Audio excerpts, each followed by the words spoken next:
Oh no, there's only one student in the class. What do I do?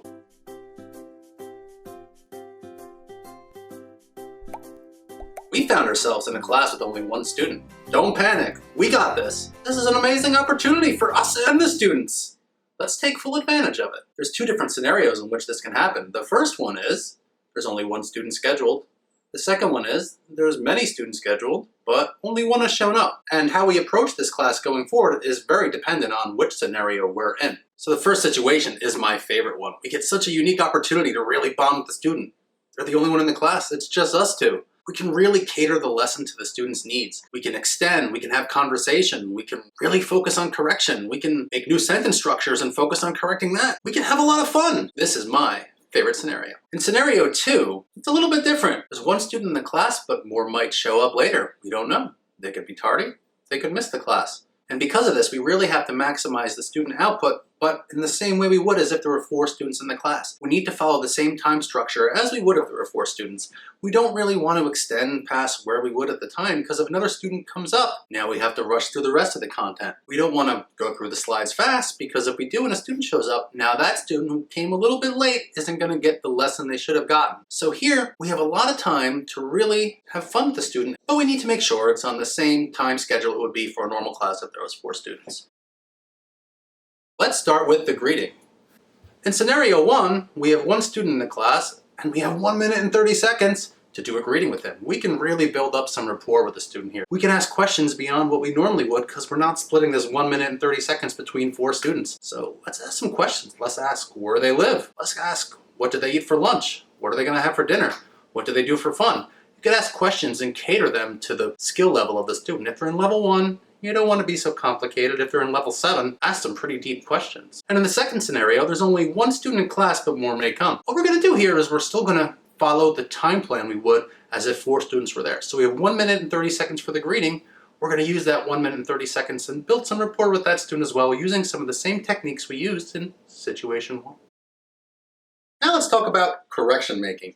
When we have one student in the class, we have a lot of time to help them with correction. And because of this, we can really cater our teaching to the student's needs. We can time our slide progression through what the student needs. If they're really strong on one section but have a little trouble somewhere else, we can focus on where they have trouble and maybe go through a little faster on where they're fine. We can really take advantage of the situation and help the student out in the parts they need the most help in. Scenario 2, I'm going to stress again, it's important we stay on the same time progression per slide as we would if 4 students were there, because we don't know when they're going to show up. But what we have now is the time we would take for 4 student corrections, but for 1. So we have extra time to correct them. So we can really help the student in areas they have trouble with. And because some students might show up later, if they got one section down, we don't want to rush through it. If they got the content down, what we should do is really take time and extend. Have them use the keyword in a different way. Have them use the key phrases in a different way. Ask some questions about the keywords.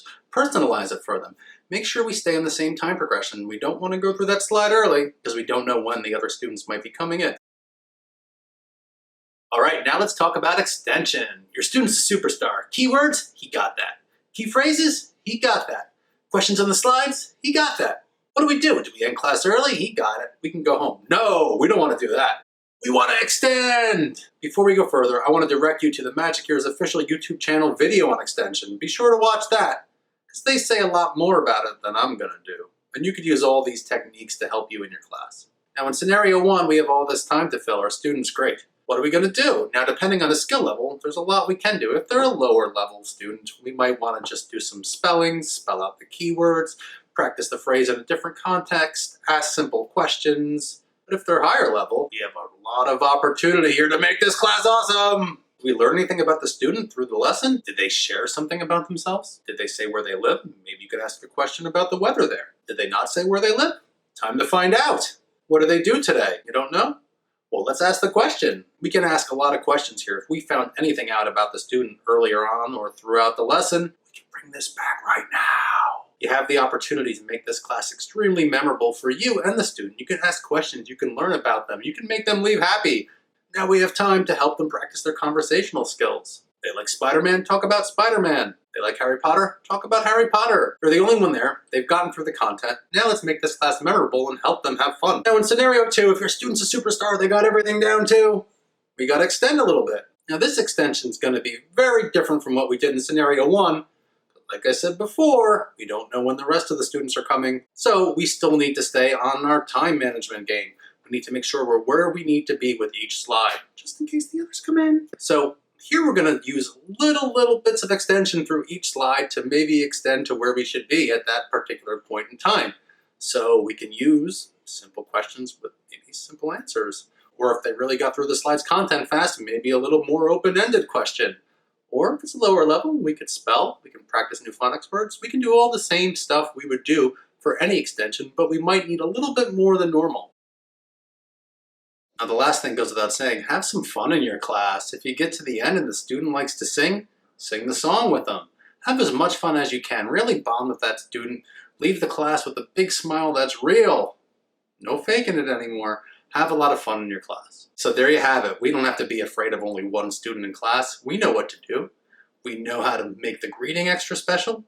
We know how to extend, and we know how to correct. Using all these tools, we're really going to have a great time with that student in a one-on-one class setting.